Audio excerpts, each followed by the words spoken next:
faith without works is dead. You have faith, you're like, I'm praying and believing for this thing, believing for direction, for confidence, whatever, but you're not actually doing anything, you're staying stuck.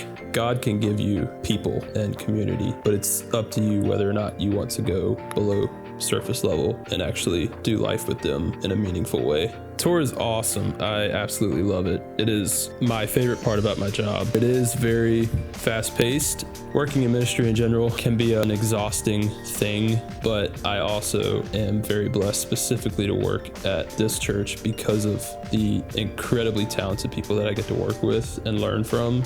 You can be moving so fast at your creative flow, your career, whatever. Slowing down and getting bored is important because it kind of allows you to assess what you're doing, take a step back, create for yourself, create something different.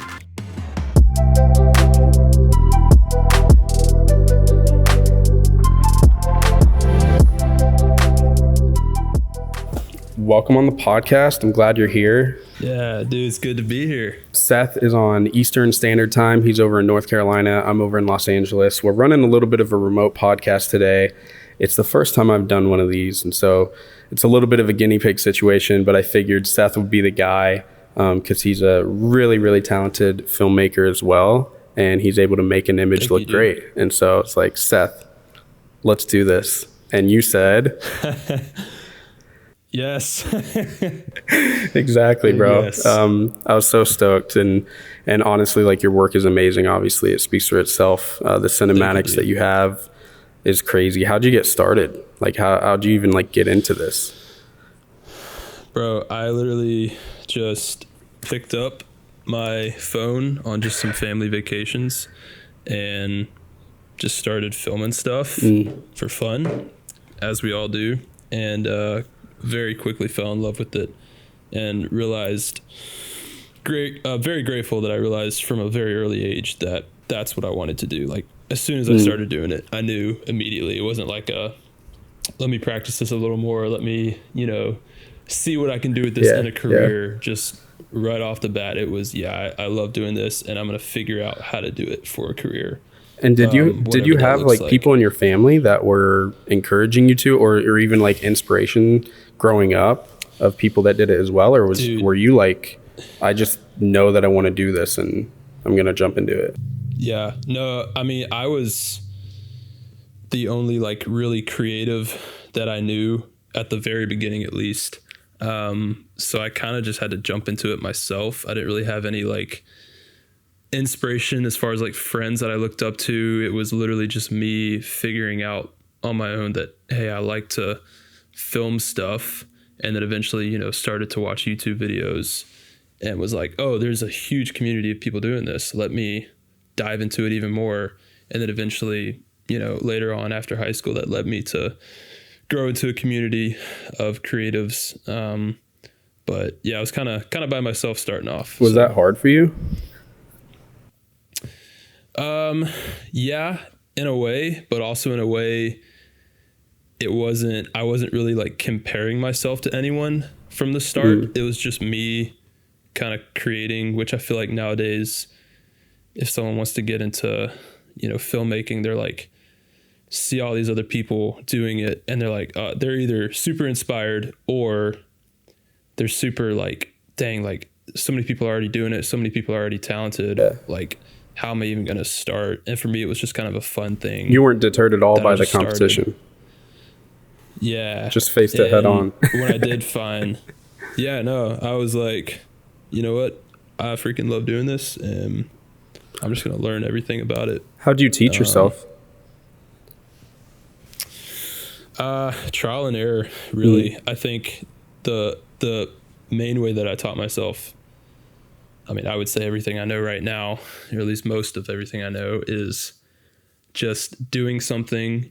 And then if I needed to fill a gap that I didn't know in whatever I was filming or had a question, I would look that up and I would take it like one thing at a time. I didn't learn like a ton of things all at once, other than like the basics, the fundamentals. But I think just I learned one thing at a time, and I kind of went from there, took it one day at a time. That's wild, because I feel like a lot of people get even just deterred from like the fact that they have to go research things themselves. Like, you know, that's why we have like, we have this system where we like go to school, we get taught by teachers. But you said, no, I'm going to be my own teacher, and I'm going to essentially homeschool myself in this craft. Yeah, dude. Yeah, I know. And I took a very basic class in high school, which was really my only like form of actual education. Okay. And was that like a photography class or like a filmmaking class? No, it was filmmaking. And I'd say that's where I kind of learned the basics, learned the fundamentals, like, you know, shutter speed, frame rate, all those things that you just kind of need to know. Yeah. But then from there, it was either teaching myself or learning from others or online.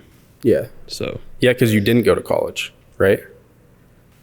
Correct. Nope. I took, it's kind of funny because I obviously, like, college is the path that most people just do just because it's the thing to do. And I, all throughout high school, I was like, nope, I have no desire to go to college, even though I kind of told people I was, because it was like, you know, still, I feel like nowadays saying that you're not going to college still kind of turns heads sometimes. Yeah. So I was like, yeah, I might go. And then senior year came along and I was like, no, I'm not going. So I took a gap year instead of going to college.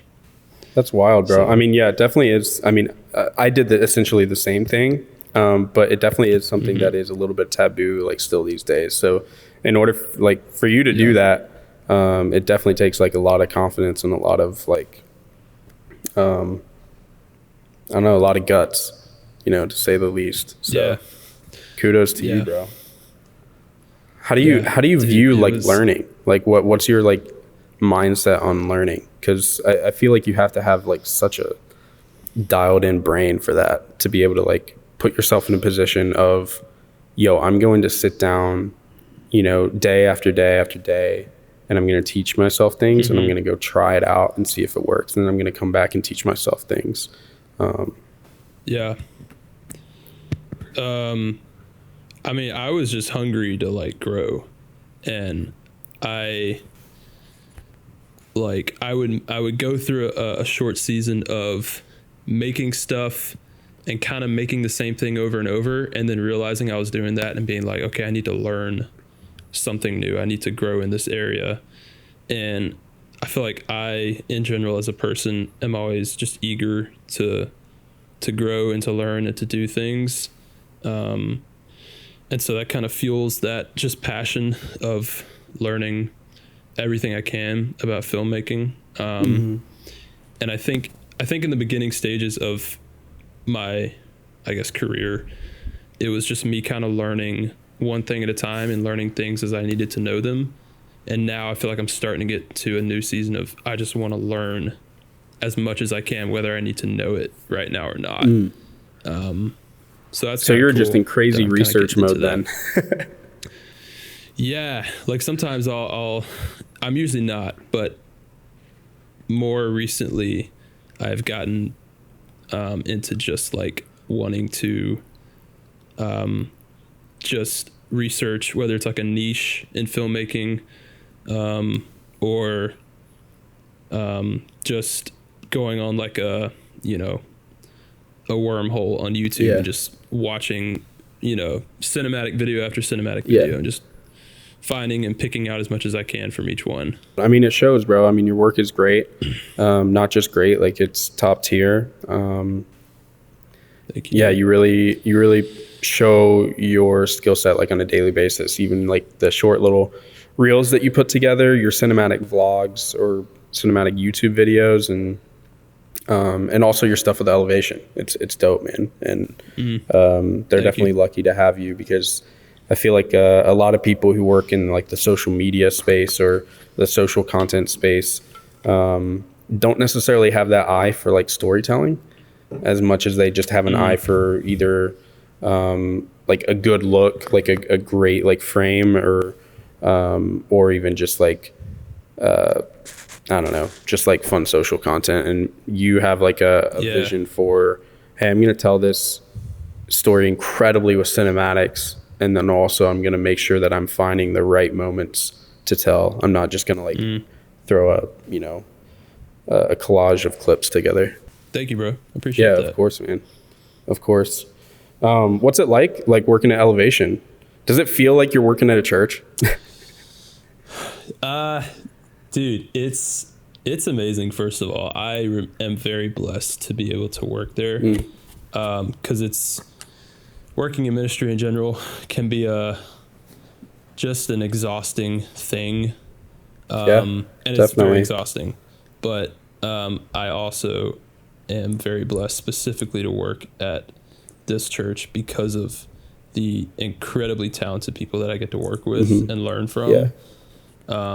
That I feel like a lot of, I would say most churches kind of look up to what we do creatively, and to like be a part of that and see the kind of just inside of how people brainstorm and come up with things and execute them is just incredibly, it's awesome. I'm very blessed to work there, but I am, if just to kind of, say what I do social media content for Elevation Worship. And I've been doing that for about a year and a half. And I've been able to meet so many people, like I said, but also grow in my skill sets. I've been able to travel with Elevation Worship and go on tour. Which is sick, by the way. The tours they put together are so dope. Yeah. Thank you. Yeah, it's the first one that I went on was like, this is like kind of mind blowing, and now I'm like to the point where it's still sick, but it's like I need to, every time I go on one now, I need to take a step back and realize what I'm doing like isn't exactly like a normal work thing. Like it's actually really cool that a lot of people would like to do, and I can take it for granted because I've done a good amount of them now. But it's amazing. Well, it's also not like you're on tour all the time, like you guys are in office most of the time. Like you're just chilling in Charlotte, like working, going to HQ and like making things happen. Yeah. What's kind of like you mentioned growth a lot. What's kind of been like a key factor for your growth Elevation? I think the people that are there, you just kind of get thrown into this like creative pool, and you're like, I kind of have to grow because of the people. Like you're eager to grow because of the people you're working with. It's not like a oh, I need to be as good as they are. It's like they are doing this to this level, and I now desire to be at that level as well because it's so cool what they're doing. So I think that's driven me to just grow even more, is to be around those kind of people. Like, sounds like there's just like such a cool level of pushing and pulling and kind of like encouraging and like accountability and community, which you said you had a lack of like back in the day, like when you first started. Was Elevation kind of like just like jumping into a pool of like community where you didn't have any before, or what did that kind of look like? Yeah, I would say I kind of always struggled with a strong Christian community growing up. I had Christian friends, but I think it's I lacked in the kind of the core group of community Christian creative friends. I never really had that growing up, and coming to this kind of environment in this church and working here for a year and a half now has provided me with so many amazing friends, but more importantly, it's provided me with a few core people that I do life with consistently now, that they're creatives, they love the Lord, and they are amazing people, and I can just talk to them about anything in my life, and I feel like I've never really had that before, so it's really cool to have that now. What does that really look like, and how did you even find like core community? I don't really know how I did it. I think a lot of it was kind of God just kind of placing people in my life. that he knew I needed when I needed them.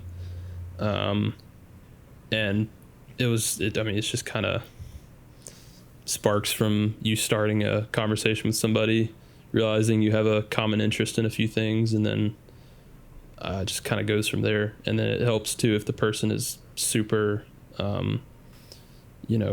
great at having a conversation, or, super interested in what you're talking about, and not just like talking about themselves and very, surface level. But yeah, to be able to find those like few people that you're able to just confide in about the deeper things in life, and not only confide in like knowing they'll listen, but confide in knowing that they're going to listen, and then they're going to like push you to respond to whatever situation in the best way, push you to take advantage of like the opportunities of growth to actually grow, rather than to just kind of be passive and be like, oh yeah, like that happened, like that kind of sucked. I don't know. It's just like, for me, that's so important. So it's cool to hear like, obviously I think like we all think it's important, but it's cool to hear that you were able to find that too. And you're able to like really dig deep into it. Cause I don't know, sometimes like there was a time in my life where like, I feel like I had that core community, but I didn't necessarily like dig deep into it. I didn't like take advantage of it. Yeah, I think like that's a good point, is like taking advantage of community, because like God can give you people and community, but it's up to you whether or not you want to go below surface level and actually, do life with them in a meaningful way. Yeah. And I've noticed myself in taking that step, I've grown as well through that. Yeah. Which has been great. Okay, so bro, talk to me a little bit about leadership and kind of like the growth there, because you told me off camera that that's been something that you've been really pushing yourself in, and specifically in like creativity, but in life in general. Tell me a little bit about that. Yeah. Dude, I think starting from a creative standpoint, when, at least for me, and I would say most people, when you start out as a creative, it's just kind of, you're just having fun. You're just starting to make stuff. You're learning your creative abilities. Yeah. And it's all kind of in here, and you internalize a lot of things. You just kind of, think of a lot of things, whatever. And, for me, that's how it started. I just kind of started doing that, creating for myself.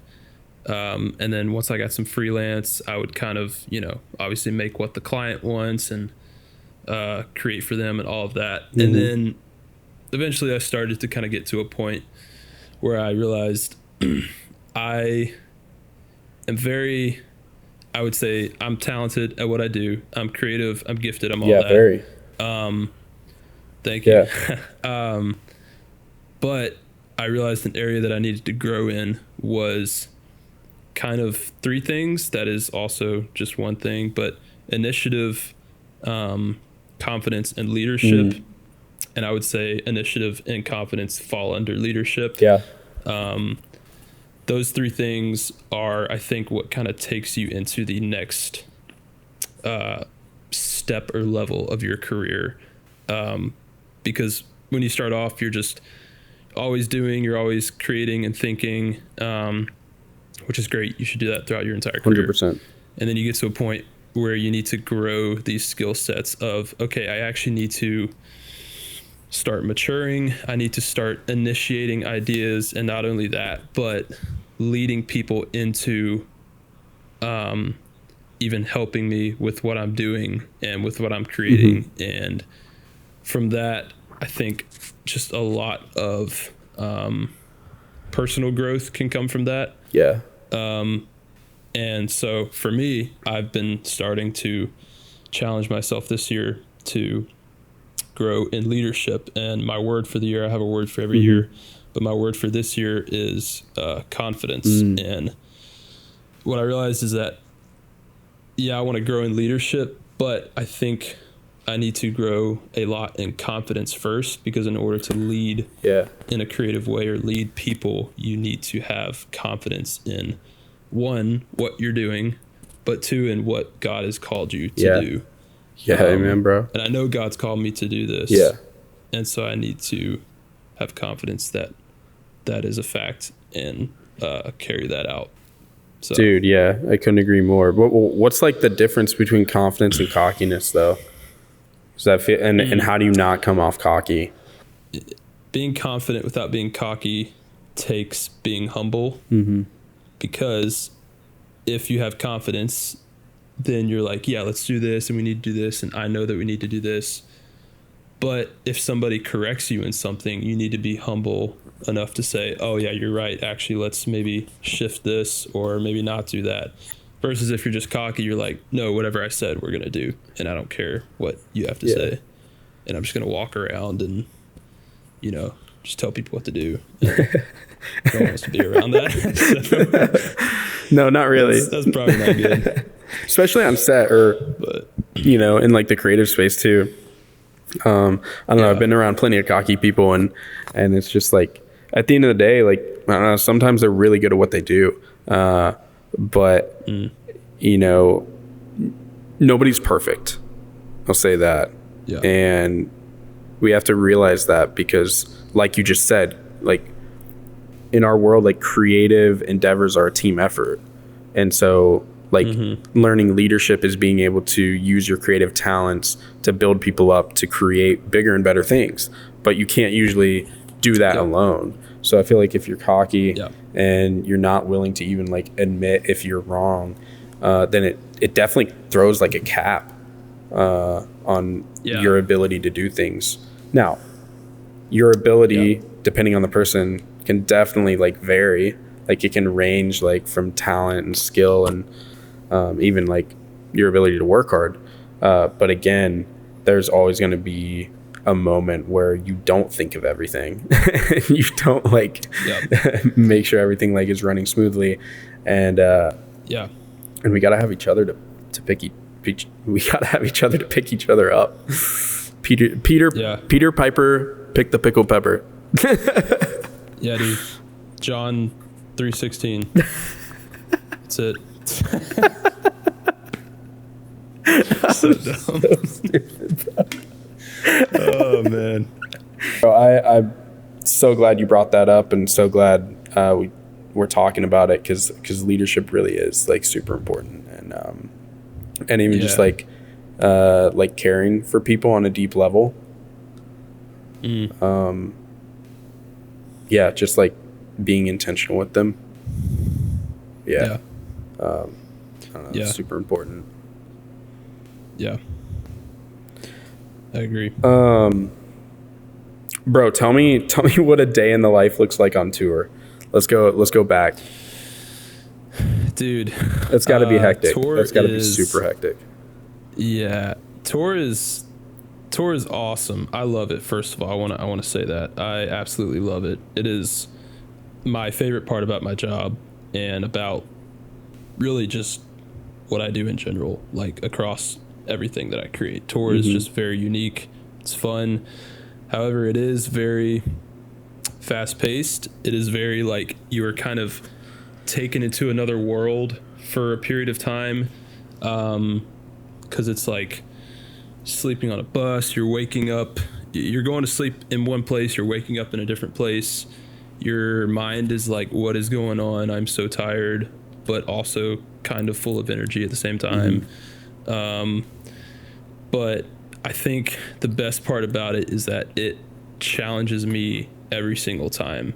It challenges me to be more efficient as a creative, because on our tours, we have a good bit of downtime during the day, which is great because I plan and kind of just think of ideas for the night. But once the night hits, it's like you're shooting, and then you're going back, you're dumping footage, maybe editing something real quick, going back out, shooting more, and then we're posting something after each tour stop. So we're at the end of the night rushing back, putting together an edit, dumping more footage, whatever, and then we're lucky to be asleep by like 1 a.m. maybe. Yeah. So it's just It's a full day, very to say the least. Yeah, it's a full, just, our tours are usually about 2 weeks, and it's just, hectic the entire time. But And you do get sleep though, right? Sure. Yeah. I don't think your mom would agree with that, probably. No, dude, I feel like I don't get sleep. But you're kind of in the tour like mindset where you kind of thrive on no sleep, because it's just like constantly doing stuff and it's just fun. And what's your go-to energy drink? Dude, Celsius for sure. Celsius. Yeah, Celsius. Why? Like, my fridge is currently stocked Why? with Celsius. Why Celsius? Why not Red Bull or Monster? I mean, I don't think those are the best, but why in your mind? Yeah. It's a little better for you, but also my friend kind of got me on it because he would always drink them in the morning. And I was like, dude, what are you drinking every morning? He's like, Celsius. And I'm like, all right. And so I just started drinking them every morning. That's really the story to that. I love it. Yeah, I mean, yeah, you don't really need much more than that. I was like waiting. I was waiting for like a nutritional facts like list. And, like, you're gonna go like run through the ingredients and give me this whole like nutrition facts. But yeah, man, I couldn't do that. I'm sorry. Dude, have you seen that guy on Instagram who like runs in the stores and like looks at like all the nutritional facts and then like tells you like what not to buy, and he's like, never eat this poison again or whatever? My man has that dude. I forget what his name is, but he has caused me never to want to eat Doritos or Oreos or anything ever again, bro. Yeah. Is he? What was he? Dude, saying? he just exposes like these like bioengineered ingredients and like things that they use in this food that just like should not go in your body, should not go in like animals' bodies. Like, it's insane what we eat. Yeah. What's your favorite go-to snack on tour? Ooh, I don't know. It's cool though, because we have catering, and it's like I kind of look forward to that because it's like, just kind of a buffet. You just kind of eat. Yeah. And it's weird. I've noticed like on tour, I don't know, like if it's like my body just like gets tired. I don't know what, but I am like, I get like in a state of tiredness where I am hungry, but I don't want to eat once it gets like halfway through tour. And I don't know, I'm not like sick or anything, but it only happens on tour. And I don't know why. And it's kind of annoying because I'm like, I'm hungry, I want to keep eating, but I'm like, don't have a desire to eat food. It's weird. Yeah. Dude, that's tough if you're trying to bulk. Yeah, you can't bulk on tour, man. No, not at all, bro. It's not You possible. can't get the gains, bro. Dude, does Furtick get the gains on tour or what? Who gets the gains? Give me the inside scoop. Dude. Oh, he definitely does. He has to. Absolutely. I feel like everybody on that team is just like in the gym constantly. Dude, yeah. It's cool when we have a nice gym in the arena to go to. But, if you don't, then you're just doing sit up and push-ups on the bus. Yeah, or you're just skipping days. I literally, like, maybe 2 tours ago, I think I went the whole tour without working out, and that was like, oh shoot, not even a run or anything? No, I'm not running on tour, man. Why is that? Heck no. I just don't want to. People do. People go out and like run like in the morning on tour, and I'm like, I just want to like chill, go get coffee somewhere. Yeah. Because I'm like, I run around during the night, so. Well, you're a normal human being, so. Everybody else is crazy. I like to, yeah. I like to think them runners, bro. Wild people. So wild. Couldn't be me. Couldn't be me. What's your go-to gear? What are you running with? And is gear important? That's the question for the creatives. Is gear important? Like in general or just on tour? On tour. On tour. So I'm running with an FX3 as my main, and some stuff to spice it up. Like I've been doing Super 8 the past couple of tours. Nice. Sometimes, yeah, Super 8's A little vintage with it. I could talk about that. Yeah, a little vintage. What got you into Sometimes that? I do a little handy cam. Super 8, I don't know. Just had a random idea one day. Just seeing other. Yeah, I think just seeing other people do it. I think we had one on our team. Like we own a Super 8 camera, and I was like, "Hey, I should like take that on tour." And they're like, "Yeah, do it." That's so sick. And then I did it. Yeah, and then our footage from tour Just on that absolutely has been smashed. so cool. Yeah, bro. Just like You just only shoot on Super 8 from now on. Yeah, honestly, I mean that'd be a vibe. That'd be sick. Why not? But it's actually kind of crazy how like well the stuff is in focus, because at least the Super 8 camera that I'm using, I don't know if it's like this for all of them. It's like very hard to see through like the eyepiece. Yeah. Maybe it's just because it's dark in the arena. Well, it's pretty small. It's pretty small too. Oh, yeah. I'm like, I might as well just guess at this point, which I kind of do. You're just blindly shooting, yeah, just do stuff. Just spraying. You turn the Super 8 like sideways, and you're just like it's vertical like content. 16:9 by 16. Only it's just like only it's like 4x5 and then 5x4. Yeah. It's like keeps changing the aspect ratio. You just keep rotating it. Put it on a gimbal. Put a dumb. Super 8 on a gimbal, bro. You should do that. That'd be wild. I want to put a Super 8 on a drone. Has that been done yet? I don't know if it has. I mean, you'd have to really rig that out, like, because you would essentially have to like tape the trigger or find some way to make sure the trigger is rolling. Yeah. Because otherwise you wouldn't be capturing anything. You'd just be flying a Super 8 through the sky at high rates of speed. It's like, guys, did we tape the trigger? I don't think so. Oh, all right. Let's bring it down. Let's try it again. Oh, yeah, that'd be wild. I mean, Super 8 is just like nostalgic too, though. Like it's such a vibe. You can never really go wrong with it. Yeah, and our kind of vibe too for just elevation worship is very much like grungy sometimes and like grainy stuff, and so it just kind of fits what we're doing. So it's how important is capturing memories as a creative and just like documenting life, because you do a good job at documenting life too. Like it's not just all work stuff. Like your YouTube videos are day in the life stuff, and just like showing like what you're doing. Yeah, thank you. I think it's very important because that's that's what I started doing, was just documenting and filming just kind of family vacations and just what I was doing in my life. Like it wasn't anything crazy, but it was documenting what I was doing. And I think that's super important in general to do that, because I mean, for one, it's just like taking photos. Like you get to look back at what you did. You get to feel a sense of nostalgia. Yeah, bro. They're a time capsule. Yeah, literally. It's the coolest thing to capture, kind of your daily life. And I think that kind of goes into creating for yourself. Capturing for yourself is essential as a creative. Why? I think it goes into the idea of becoming bored as a creative. Okay. Because now especially, I wouldn't say you get bored very often, especially if you're busy, you have freelance, you have, life, whatever. Getting bored isn't something that really happens to me a lot.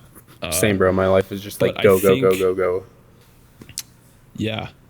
I think we need to intentionally get bored, because you can be moving so fast at whatever you're doing, at your creative flow, your career, whatever. I think slowing down and getting bored is important, because it kind of allows you to assess what you're doing, to kind of take a step back, and to also create for yourself and create something maybe that you haven't kind of created in a while. Like create something different and kind of find your creative style, because I feel like a lot of times when we get really busy, we can kind of lose our creative style in a way, especially if we're creating just for other people or for a client. We can say, yeah, I have a lot of work, I have a lot of things to do, I'm very busy creatively, but I think if we get in that kind of flow, we need to sometimes get bored and slow down and create for ourselves. Yeah. And kind of find our creative style again. How do you do that? I think that's really important. How do you do that though? Like practically? I think I'm still learning how to do that. And I think this year I've kind of challenged myself to learn how to do that, because I made a video really at the end of last year that was me intentionally filming something each day and making kind of a very short film of just a normal week in my life.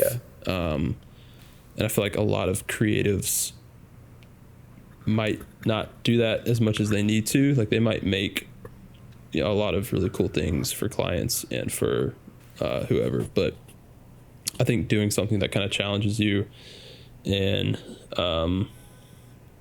just kind of makes you create something, whether it's really small or really big, I think that'll kind of reignite just something in you to keep creating. I don't think that really answered your question, but I mean, it sort of did. I mean, you mentioned just like sitting down and being like, hey, I'm going to create something like a YouTube video of like documenting just like certain mundane things in my life.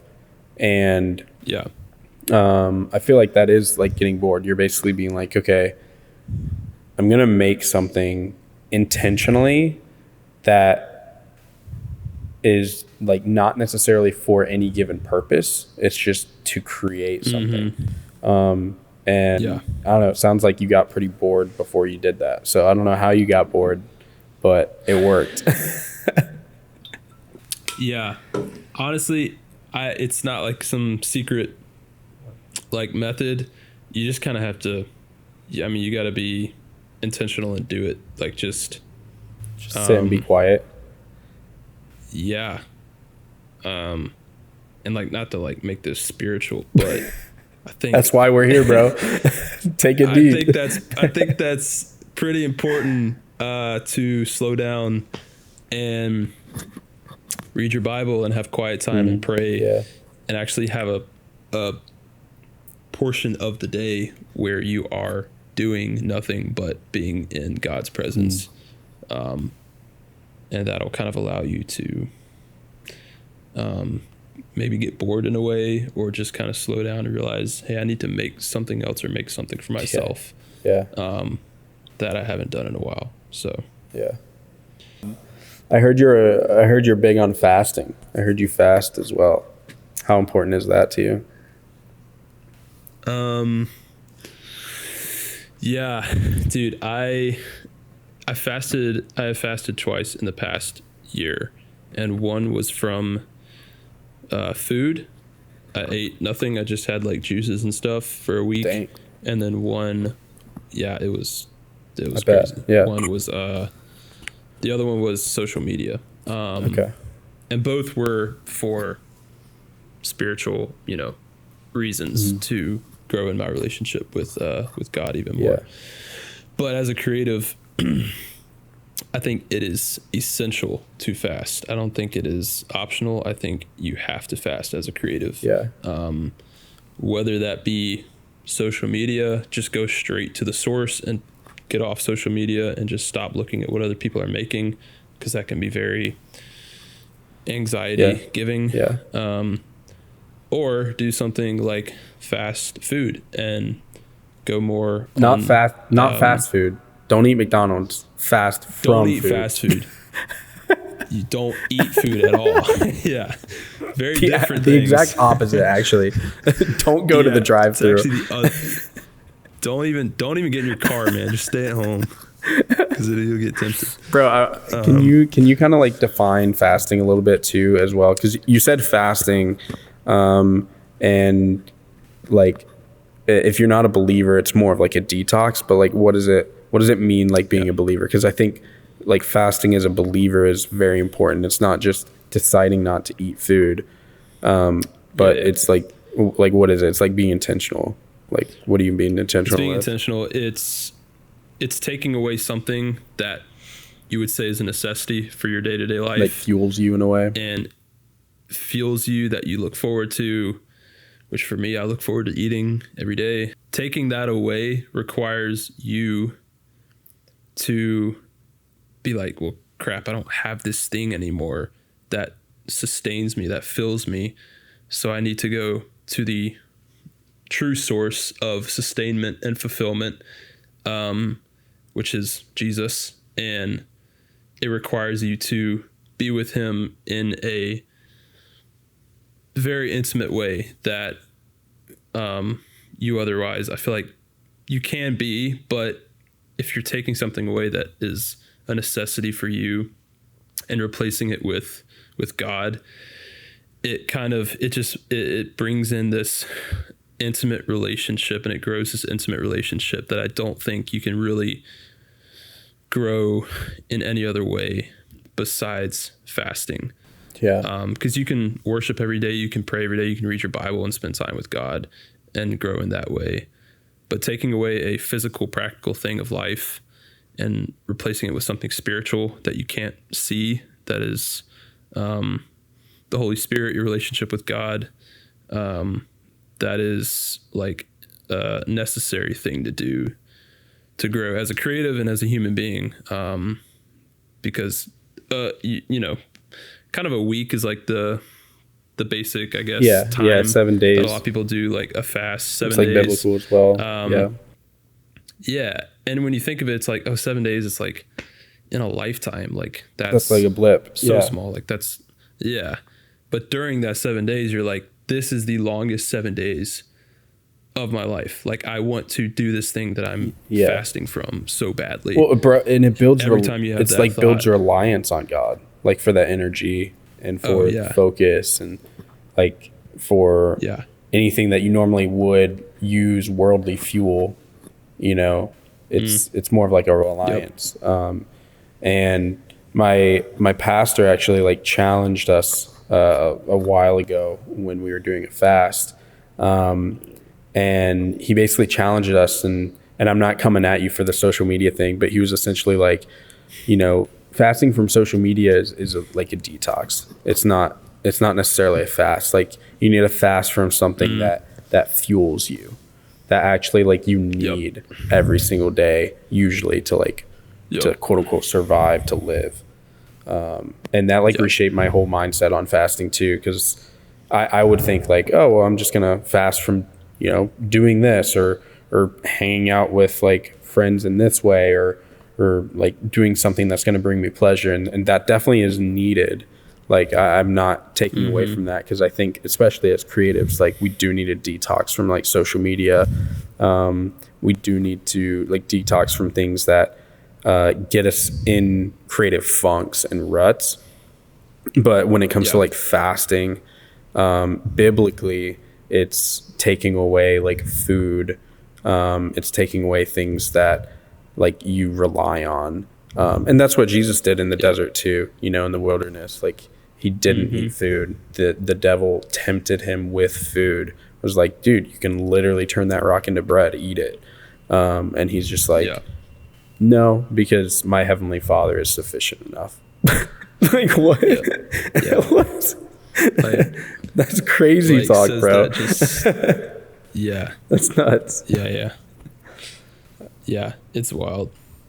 Yeah, but no, I agree, bro. Like, fasting is important, and as a creative, as a believer, as someone who is using their gifts and talents for the Lord, like, bro, like, we're called to fast. We're called to grow closer in reliance to him, and allow him to move through us so that we can be used for our design purpose, so that we're not getting sidetracked, because it's not a bad thing to like build a career. It's not a bad thing to do things for others when it comes to like your creativity, but also there is a purpose why you're given that gift, whether it's filmmaking, whether it's photography, whether it's music, whether it's running a business.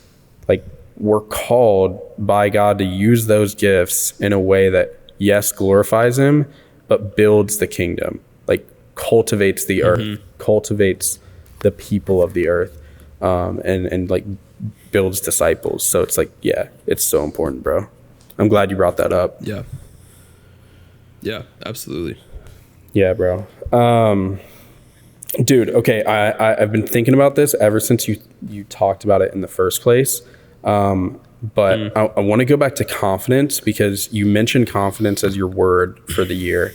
And to me, like, we barely scratch the surface, because confidence, like, that's such a deep rooted thing that we have. And when our confidence is like placed in the wrong thing, then it's like building your house on the sand. You know what I mean? Like, you build your confidence on something that's weak, that's not going to stand strong, and it just like falls through in the heat of the moment. Can you tell me a little bit about where you get your confidence from and why that's so important? Yeah. I think as a creative, having, first of all, just confidence in what God has called you to do is the most important thing, because I think you can do a lot of things in the world. You can say yes to a lot of things in the world, but having the confidence to know that God has called you to do this and to move forward in that is super important. Because if you have the confidence to say, okay, I feel as if God has called me to do this, and I'm going to move forward in it in confidence, and you move forward in it, and it's a shut door, and God says, no, this isn't actually the direction that I want you to go in, then you will know that because you had confidence in the first place to go in that direction and not stay stagnant or stuck in this, I don't really have any confidence, self-confidence, I'm just going to kind of float and try different things. And, it's like, okay, sure, good luck, I guess. You're going to run into a lot of problems, but go for it. Yeah. I don't want to like talk down to like that, because it is very hard to do that, and it takes a lot of strength to move forward in confidence. But 100% doing that, I struggle with that every day. Doing that will lead you. Oh yeah, literally. Doing that will lead you to either an open door or a closed door, and then from there you say, okay, Lord, this isn't maybe exactly the direction you wanted me to go, so let me try this thing. And I think what people forget about a lot is like, faith without works is dead. So if you have faith, you're like, I'm praying and believing for this thing, believing for direction, for confidence, whatever, but you're not actually doing anything, you're just, you're staying stuck. And you have faith, but not the complete faith of, I'm going to move forward in confidence in this direction that I feel God is calling me in. And if he's not, then I'll go a different direction. How do you tell like when something is of the Lord versus not? Like, what litmus test are you running through? Dude, trial and error. Going back to the basics, YouTube University. Literally. That's a whole learning process. I think this whole idea of like having peace with what you're doing, with what God has called you to do, can be a hard thing to kind of decipher. Just kind of feeling peace can be difficult sometimes. But I think God will affirm things in your life and do things in your life, send people in your life that will confirm to you, that be like, oh yeah, what I'm doing is actually what I'm meant to be doing. And I don't think you'll really have to question it daily, because God will, I believe, and I do think that if you're on the right path and if you're doing what God calls you to do, he will affirm that, and you will kind of know that through different things that he sends in your life. Bro. That's a whole learning process. I mean, that's not something that you're just gonna do. Yeah, bro. Well, I was reminded of a verse, actually, Isaiah 32:17. It says the fruit of that righteousness will be peace. So talking about like righteousness and living in a life that like God has called you to. The fruit of that righteousness will be peace. Its effect will be quietness and confidence forever. Like that last like sentence hits, bro. Because it's quietness, which is funny because we were literally just talking about that, and then confidence forever. So in the righteousness, you receive the peace. You are able to be quiet because you have that peace, and then in that quietness, you also have confidence in what you have going forward. When you're quiet, God speaks. When you're loud, when we're loud, when I'm loud, bringing it home here. When I'm loud, God is speaking, but I'm not hearing it because I'm like placing walls up, bro. I'm like placing walls up. When I'm doing what I want to do, when I'm feeding my flesh, God speaks, I don't hear it. But when I'm quiet, when I am starving my flesh, when I'm like pursuing righteousness, that's when I hear the Lord, like deeply hear the Lord, bro. And it's like then that I'm like, oh yeah, it's a no-brainer. I should do this. I should go here. I should talk to this person. I should use this skill to do that. Like it's just so clear. Yeah. I think like you mentioning quietness, kind of going back to what we were talking about slowing down, getting bored, all that stuff, that kind of brings in this idea of quietness, because we live in a very loud world. There's a lot of people doing and saying a lot of different things, and we need to be daily connected to the source of truth, of what you do need to be speaking out confidently in, and being loud in that requires being quiet in, kind of just being with the Spirit and being with God. And that is sometimes very hard to do if you're not a quiet person or you're just very busy. Dude, so true, bro. So true. Like being out here in Los Angeles, there's so many things that are constantly going on. Like so many like plans being made, like group chats, like, yo, like this is happening, this is happening, this is happening. And I'm just like, I want to do it all. But also I know like there are these things that God has called me to do. Like this podcast is something that God has clearly called me to do. Like the amount of times I've tried to like shirk it and like, let it go, leave it in the past. And God is just like, I'm sorry, this isn't yours to give up. It's mine. He's like, I told you to do this, so do it. Like, bro. And I'm like convicted. I'm like, okay. But in order to do that, I have to like say no to other things as well, And like saying no is just like so important. Yeah. Saying no is extremely important. And I mean that just kind of comes back to just having the confidence in saying no and realizing what God's yes is through that no. And that can be trial and error. That can be through prayer. But I think the most important thing is in taking action and actually saying yes and no to things. And not just kind of hovering and wavering and that's huge, bro. Taking action is huge. Being passive is not of the Lord. There's a difference between being passive and being patient and like waiting. And passiveness doesn't cut it. Nope. You can be passive. You can be patient and also be taking action. 100%. Because, I mean, you can be patient in the area of your life, as far as like a relationship, like maybe not, God's not calling you to be in a relationship, but he's calling you to do this thing in your career. And that can be very hard sometimes. And it's only through like, you know, pursuing righteousness and like pursuing the Lord that you're going to learn that. You're going to grow and you're going to be able to like discern that better.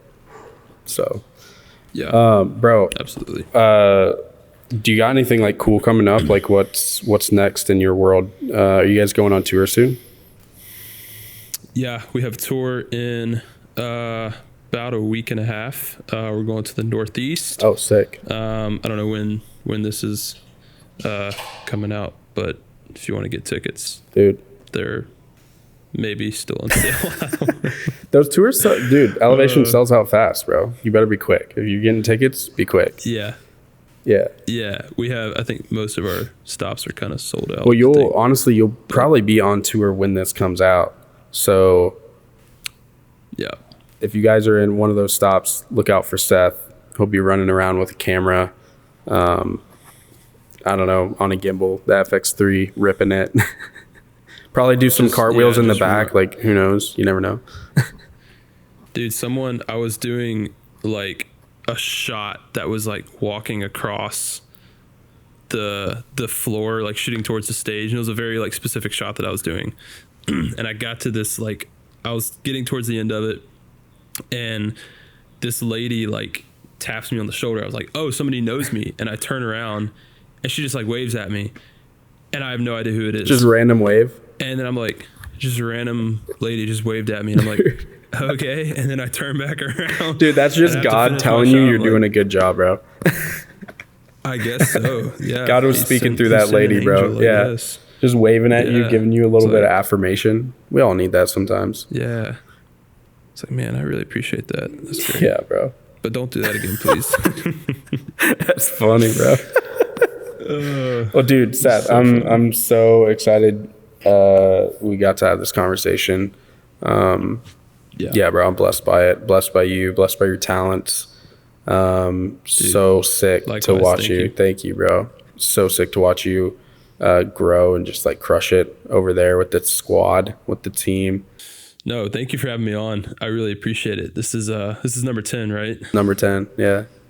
Number 10, big 1-0. I think my message that I'm in right now that I would say to every creative is just make stuff. Don't be stuck on something or stuck on a project or an idea for too long. Just start making stuff. Put yourself out there, and have fun being what God has called you to be as a creative. That's really it. Mic drop. I mean, just drops the mini mic. Drops the most underwhelming mic drop. It's literally, you don't even hear it drop, bro. It's quieter than a pin dropping. Is that a thumbtack just dropping? What's that? Love it. Thanks for talking, bro. Dude, thank you for having me. 100%. I'd give you a fist bump, but we'll just have to do a proverbial fist bump through the air. Through the airwaves, bro. West Coast, East Coast fist bump. All right. Thanks, guys. Catch you later. Peace.